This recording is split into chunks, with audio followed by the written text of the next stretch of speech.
नमस्कार, live India में आपका स्वागत है। मैं अनिल सम्राट। लोकसभा नेता प्रतिपक्ष और कांग्रेस नेता राहुल गांधी ने परभणी हिंसा प्रभावित पीड़ित परिवारों से मुलाकात करने के बाद कहा कि मैंने उन परिवारों से मुलाकात की है और उन लोगों से भी जो मारे गए हैं और उनके परिजनों से बातचीत की है और उनसे भी बातचीत की है जिनके साथ मारपीट की गई है। और जिन लोगों को मारा गया, पीटा गया है, उनसे भी मिला। बड़ी क्लियर बात है। उन्होंने मुझे पोस्टमार्टम रिपोर्ट दिखाई, वीडियो दिखाया, फोटोग्राफ दिखाई। ये 100%, 99% नहीं, ये 100% कस्टोडियल डेथ है। पुलिस ने इनकी हत्या की है और चीफ मिनिस्टर ने असेंबली में पुलिस वालों को मैसेज देने के लिए बोला है। पर सर राहुल जी, आप बोलने दीजिए आप। हाँ जी बोलिए। ठीक है जी। इसको इस युवा को इसलिए मारा गया है क्योंकि वो दलित है और वो कॉन्स्टिट्यूशन की रक्षा कर रहा था। जी। आरएसएस की विचारधारा कॉन्स्टिट्यूशन को खत्म करने की विचारधारा है। हम चाहते हैं कि एकदम ये मैटर रिजॉल्व किया जाए और जिन लोगों ने ये किया है उनको सजा मिले। पर जिस धरती पर आप खड़े उसी धरती पर संविधान की किताब को डैमेज किया गया ना। पहली स्टेटमेंट सुनी। जी। मैं संतुष्ट नहीं हूं। मैं क्लियरली बोल रहा हूं, यहां इन लोगों को पीटा गया है और हत्या की गई है, मर्डर है ये। इसके ऊपर जिस तरह से राजनीति की जा रही है, आप यहाँ आए हैं, ये राजनीति नहीं है। संविधान की किताब को इसी धरती पर की तरह कहा जा रहा है कि आप पूछ रहे, मुझे बोलने दीजिए। ये कोई राजनीति नहीं हो रही है, ये मर्डर हुआ है और ये न्याय का मामला है। एकदम यहाँ पे जिनको न्याय मिलना चाहिए वो कार्रवाई। कौन जिम्मेदार है? जिम्मेदार कौन है? बीजेपी जिम्मेदार कौन है? जिम्मेदार विचारधारा है जी। जिम्मेदार क्योंकि चीफ मिनिस्टर ने ये स्टेटमेंट दी है, इसलिए चीफ मिनिस्टर जिम्मेदार है। जिन्होंने इसको मारा है वो जिम्मेदार है और जल्दी से जल्दी कार्रवाई शुरू होनी चाहिए। उत्तर प्रदेश के मुख्यमंत्री योगी आदित्यनाथ ने कहा है कि महाकुंभ के लिए तैयारियों की समीक्षा के लिए यहां आए हैं। 30 पैंटून पुल तैयार किए जा रहे हैं। सिंचाई विभाग के द्वारा स्वच्छ गंगा के दर्शन सुनिश्चित किए जा रहे हैं।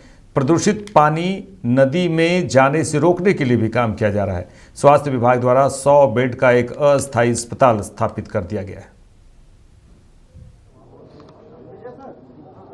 मित्रों, सनातन गौरव महाकुंभ पर्व की तैयारी युद्ध स्तर पर चल रही है। 20,000 से अधिक संतों, संगठनों और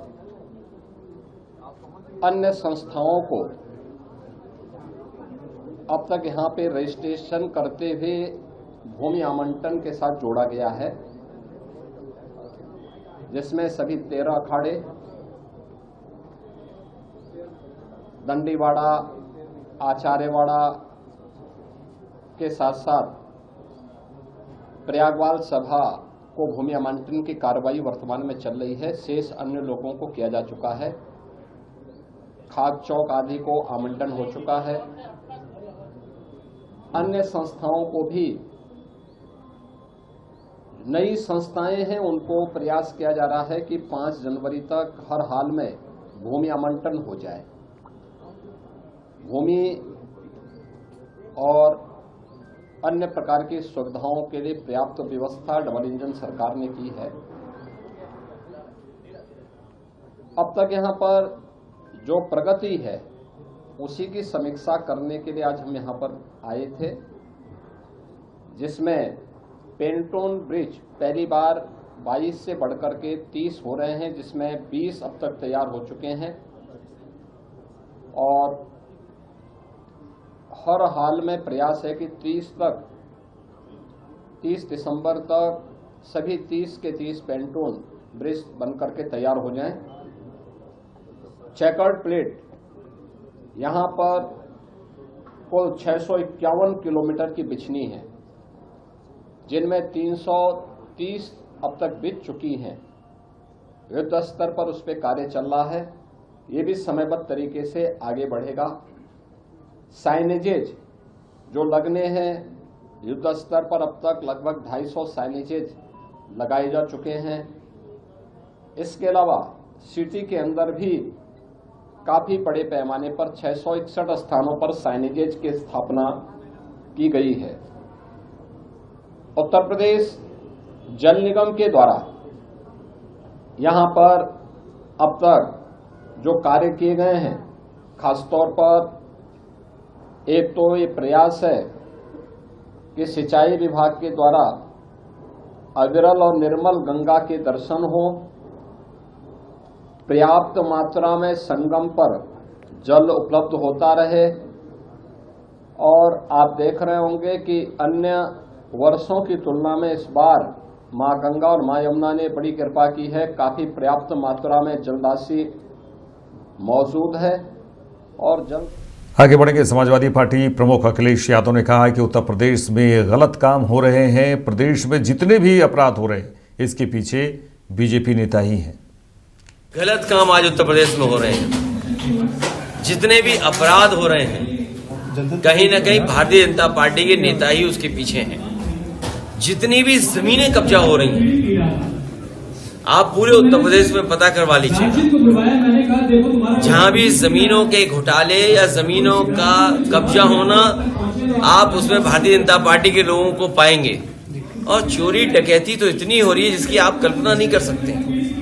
पुलिस रजिस्टर नहीं कर रही उन चोरियों को, डकैतियों को रजिस्टर नहीं कर रही है। और आज सुनने को मिला है कि लखनऊ में एक बैंक के बैंक लॉकर में से चोरी हो गई। जब से बीजेपी की सरकार आई है, ये पहली बार हो रहा है बैंक में डकैतियां। और बैंक के साथ साथ बैंक में जो लॉकर है, जो सबसे सुरक्षित माना जाता है, उसकी चोरी। केंद्रीय मंत्री संजय सेठ ने रोजगार मेले पर कहा कि प्रधानमंत्री नरेंद्र मोदी ने देश की जनता से जो वायदे किए, हर वायदे को पूरा करके दिखाया है। उन्होंने कहा कि ये 14वां रोजगार मेला है जहां 9,25,000 सरकारी नौकरियां दी गई हैं। प्रधानमंत्री नरेंद्र मोदी जी ने देश की जनता से जो जो वायदे किए, हर वायदे को धरातल पे पूरा किया। 2022 में वादा किया था 10 लाख सरकारी नौकरी देंगे देश के युवाओं को। आप देखो, अक्टूबर महीने में शुरुआत की, आज 14वां बार थी रोजगार मेला का। 9,25,000, लगभग 10 लाख सरकारी नौकरी। आज 71,000 लोगों को देश में नौकरी मिली, सरकारी नौकरी। और सौभाग्य ये उन बच्चों का कि वो बच्चों को जो सरकारी नौकरी का जो पत्र मिला, वो प्रधानमंत्री नरेंद्र मोदी जी के द्वारा। ये सौभाग्य और जो संकल्प प्रधानमंत्री जी का, एक एक संकल्प। और प्रधानमंत्री जी हमेशा कहते हैं युवाओं को, जो काम करो राष्ट्र प्रथम देश प्रथम के भाव से करो। और आज देश ने देखा कैसे 10 लाख सरकारी नौकरी, और बच्चे आगे बढ़कर, यही तो कल के झारखंड है, कल के भारत हैं। और प्रधानमंत्री जी ने कहा कि 2047 भारत अपनी आजादी के 100 साल मनाएगा। विकसित भारत का संकल्प, हम दुनिया के सर्वश्रेष्ठ राष्ट्र में होंगे, वो उस ओर संकल्प बढ़ चुका है। और वह दिन दूर नहीं, 2047, जब दुनिया तो आज भारत की ओर देख रही है। दुनिया फॉलो कर रही है मोदी को, दुनिया फॉलो कर रही है भारत को। हम दुनिया की 5वीं सबसे बड़ी आर्थिक शक्ति हैं, लेकिन हम तीसरी ओर, अब कुछ ही समय में हम तीसरी सबसे बड़ी आर्थिक शक्ति बन जाएंगे। यह है मोटिवेशन मोदी जी का। रक्षा मंत्री राजनाथ सिंह ने सिरसा में हरियाणा के पूर्व सीएम चौधरी ओम प्रकाश चौटाला को श्रद्धांजलि दी। रक्षा मंत्री राजनाथ सिंह ने कहा है कि 5 बार वह हरियाणा के मुख्यमंत्री रहे और उन्होंने हरियाणा की जनता की सेवा की। विशेष रूप से उन्होंने किसानों की जो सेवा की है, वो कृषि जगत के लोग भूल नहीं सकते। सर, चौटाला साहब के साथ आपके भी अच्छे रिलेशन रहे हैं, निधन हो गया, कितना नुकसान मानते हैं? 5 बार वह हरियाणा राज्य के मुख्यमंत्री रहे और उन्होंने हरियाणा की जनता की सेवा तो की ही, और विशेष रूप से किसानों की उन्होंने जो सेवा की है, उसे कृषि जगत से जुड़े हुए लोग कभी भूल नहीं सकते हैं। वो बड़े बाप के बेटे थे, लेकिन राजनीतिक क्षेत्र में उन्होंने अपनी अलग से एक पहचान बनाई है। और उनके बारे में मैं कह सकता हूं कि बराबर सर छोटू राम जी, चौधरी शरण सिंह जी, चौधरी देवीलाल जी जिस पथ के वो पथिक रहे, उसी पथ पर हमारे स्वर्गीय ओम प्रकाश जी चौटाला वो चले, और उनकी बेबाकी निर्भीकता और संवेदनशीलता से मैं बेहद प्रभावित था। और मेरे तो उनके साथ बहुत ही गहरे रिश्ते थे, बहुत ही गहरे रिश्ते थे। अब हर व्यक्ति जो भी इस धरती पर आया है जाना ही जाना है कभी न कभी, लेकिन उनके न रहने की भेंट हम लोगों की कम हो अधिक हो प्रश्न अलग है, लेकिन न रहने से थोड़ी कमी व्यक्तिगत रूप से मुझे भी खलेगी। और आज के अवसर पर मैं परमात्मा से यही प्रार्थना करता हूं कि उनकी आत्मा को शांति प्रदान करे। एनडीए के पार्टनर भी काफी समय तक रहे, एनडीए के पार्टनर भी काफी समय तक, हाँ एनडीए के पार्टनर रहे बराबर। और भाई गैर कांग्रेसवाद के अलंबरदार थे, मैं कह सकता हूं बराबर जिंदगी उन्होंने गैर कांग्रेसवाद का झंडा अपने हाथों में थामा। बीजेपी के आरोप पत्र जारी करने पर आपके राष्ट्रीय संयोजक अरविंद केजरीवाल ने कहा कि बीजेपी के पास चुनाव लड़ने का कोई एजेंडा नहीं है। सर, अभी चार्जशीट जो जारी किया गया है, अनुराग ठाकुर खुद आए वहां। मैं तो कह ही रहा हूं, उनके पास, बीजेपी के पास ये चुनाव लड़ने के लिए कोई एजेंडा नहीं है, कोई प्लानिंग नहीं है। वो दिल्ली के लोगों को ये बताएं कि 5 साल में दिल्ली के लिए उन्होंने, बीजेपी वालों ने क्या काम किया। दिल्ली में 2 सरकारें हैं, ये आधी कहते हैं ना, दिल्ली की आधी सरकार है, तो आधी सरकार आम आदमी पार्टी की है, आधी सरकार बीजेपी की है, केंद्र सरकार। आम आदमी पार्टी की सरकार ने बिजली, पानी, महिलाओं का बस सफर, सड़कें, सीवर, काफी काम किए। इन लोगों ने क्या काम किया? पूरे दिल्ली की कानून व्यवस्था चरमराई हुई है, गैंगस्टर खुलेआम घूम रहे हैं, गोलियां चल रही हैं दिल्ली के अंदर। एक ही काम दिया था, वो भी नहीं किया। 7 एमपी इनके हैं, एलजी साहब इनके हैं, उसके करोड़ों अरबों रुपए इनके पास, केंद्र सरकार के पास है। 4 सड़कें बना देते, थोड़ी सी दिल्ली के अंदर अस्पताल नहीं बना देते, कुछ तो कर देते बीजेपी वाले। इन्होंने कोई काम नहीं किया। अब चुनाव में आए हैं और चुनाव में भी कभी चार्जशीट निकालते हैं, कभी मुझे गालियां देते हैं, कभी केवल और केवल गालियां गालियां गालियां गालियां गालियां। इनका एक ही मैनिफेस्टो है, केजरीवाल को गालियां दी, केजरीवाल को आने वाले 5 साल में गालियां देंगे। मैं दिल्ली के लोगों से पूछना चाहता हूं कि क्या गालियों से दिल्ली का विकास हो सकता है? आज मैं आपसे वोट मांगने आया हूं, अपने काम गिना रहा हूं कि 5 साल में मैंने क्या काम किए। मैं ये गिना रहा हूं कि अगले 5 साल में क्या काम करूंगा। इनके पास ना सीएम का चेहरा है, इनके पास ना कोई टीम है, इनके पास ना कोई नैरेटिव है, ना दिल्ली के लिए कोई एजेंडा है। सर, एक बड़ा आरोप लगा। बीजेपी सांसद रविशंकर प्रसाद ने संसद में केंद्रीय गृह मंत्री अमित शाह के बयान को लेकर कांग्रेस के विरोध पर कहा कि कांग्रेस पार्टी यह ड्रामा बंद करे। इस पार्टी ये ड्रामा बंद करो। Congress party stop all this drama. और बीजेपी की ओर से हम डिमांड करते हैं, कांग्रेस पार्टी ने डॉक्टर अंबेडकर के साथ जो बदसलूकी की, जो अपमान किया, उनके नेताओं ने, जवाहरलाल नेहरू ने, जो सब डॉक्यूमेंटेड है, पहले उसके लिए माफी मांगो। The Congress party must tender N unconditional apology with the family ruling even now for all the insult, all the humiliations done to Dr. Ambedkar in his lifetime and to his legacy, first of all, publicly apologize. तब press करने की बात करो। एक माननीय अमित शाह जी के press के एक टुकड़े, भाषण के एक टुकड़े को बिना संदर्भ के निकाल कर करके अपनी राजनीतिक हस्ती बनाने की कोशिश कर रहे हैं, तो देश की जनता बहुत परिपक्व है, सब समझती है, और कांग्रेस पार्टी की दाल नहीं गलने वाली।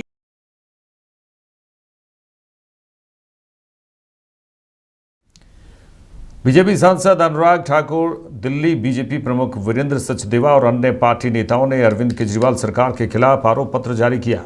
वहीं बीजेपी सांसद अनुराग ठाकुर ने कहा है कि आप सरकार ने यमुना नदी को इतनी बुरी तरह प्रदूषित कर दिया है, झागदार और जहरीली पानी कर दिया है कि वहां पर पर्व मनाना भी बंद हो गया।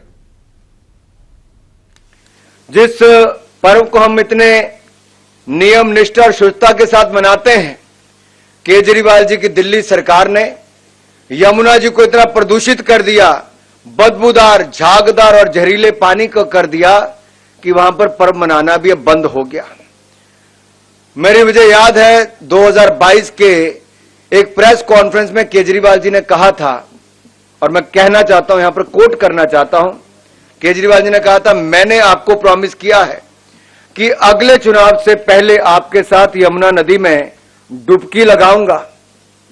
और मैंने आपको कहा था 2025 के चुनाव से पहले मैं आपके साथ यमुना जी में डुबकी लगाऊंगा।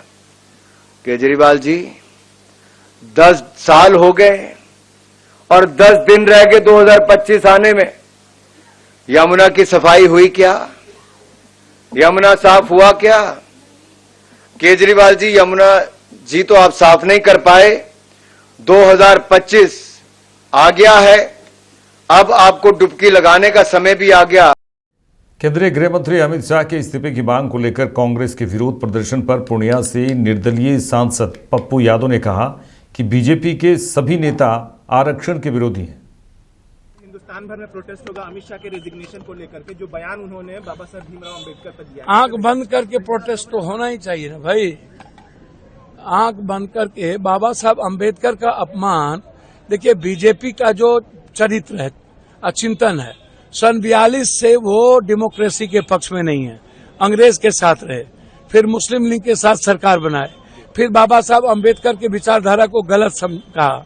2003 में अटल जी की सरकार बनी तो उन्होंने नागरिकता, दलित के एसटी की नागरिकता पर ही सवाल खड़ा कर दिया। फिर जब मंडल कमीशन जब लागू हुआ तो उन्होंने समर्थन वापस ले लिया और कमंडल का यात्रा निकाल के देश जला दिया। तो जब भी आप आरक्षण को उठा के देखिए, जब स्टालिन ने आरक्षण लागू की तो कोर्ट चले गए। जब महागठबंधन की सरकार यहां आरक्षण लागू की तो ये कोर्ट चले गए। 67% आरक्षण के विरोधी है ये। अब जाति जनगणना की बारी आती है तब ये विरोधी है। सरना कोर्ट की बारी आती है तब ये विरोधी है। ये आरक्षण विरोधी भी हैं, दलित विरोधी भी हैं, ये लगभग सारे विरोधी हैं। आप उठा के देखिए ना भाई ये। और इनको तो देखिए, इस्तीफा तो इनको दे देना चाहिए। और एक दिन प्रदर्शन करने का नहीं है, लगातार कंटिन्यू अंबेडकर सम्मान यात्रा निकलनी चाहिए। और ये लोग बाबा साहब अंबेडकर के संविधान को पहले इनका खात्मा था। 400 के पार 1 नेशन नो इलेक्शन पहले था। चाइना और रूस के तर्ज पर ये आजीवन राज करना चाहते थे। जनता ने, बाबा साहब अंबेडकर के संविधान ने इसको कम आने नहीं दिया। तो अब ये चाहते हैं कि संविधान ही बदल दो और बाबा साहब अंबेडकर को खत्म करो। बाबा साहब अंबेडकर जिंदा जब तक रहेगा तब तक बीजेपी इस कंट्री में कुछ नहीं कर सकती है। इसलिए बाबा साहब अंबेडकर इन लोगों के लिए बहुत ही छोटी चीज है। आज नहीं, शुरू से लेकर सावरकर से लेकर आज तक। तो इसीलिए रिजाइन तो इन्हें करना ही चाहिए और अंबेडकर सम्मान यात्रा निकालना चाहिए जब तक ये रिजाइन ना करे।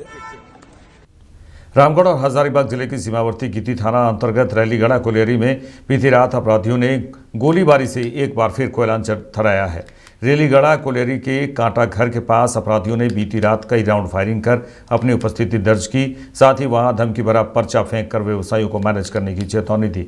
इस घटना को अपराधी राहुल दुबे ने जिम्मा लिया है। राहुल दुबे ने प्रेस विज्ञप्ति जारी कर लिखा है कि रेलीगढ़ा कांटा घर में जो गोलीकांड हुआ है उस घटना की जिम्मेदारी राहुल दुबे गैंग लेता है। रेलीगढ़ा गिद्दी में जो काम कर रहे हैं कान खोल कर सुन ले, यह मेरी चेतावनी है। बिना मैनेज के काम चालू किया तो अगली बार खोपड़ी खोल देंगे।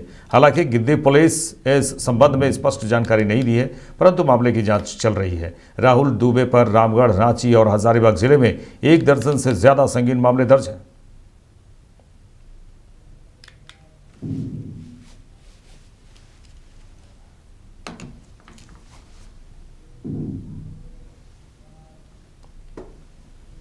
मेरे साथ इस बुलेटिन में इतना ही। देश दुनिया की तमाम खबरों के लिए देखते रहिए लाइव इंडिया।